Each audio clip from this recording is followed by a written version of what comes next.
सौरभ जोशी ले रहे हैं अपनी मम्मी के लिए न्यू कार, तो आप लोग देखिए।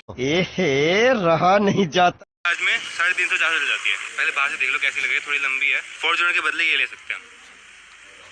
सबसे कंफर्टेबल इलेक्ट्रिक कार में बिठाऊंगा मैं BMW i7, जो कि आने वाली है।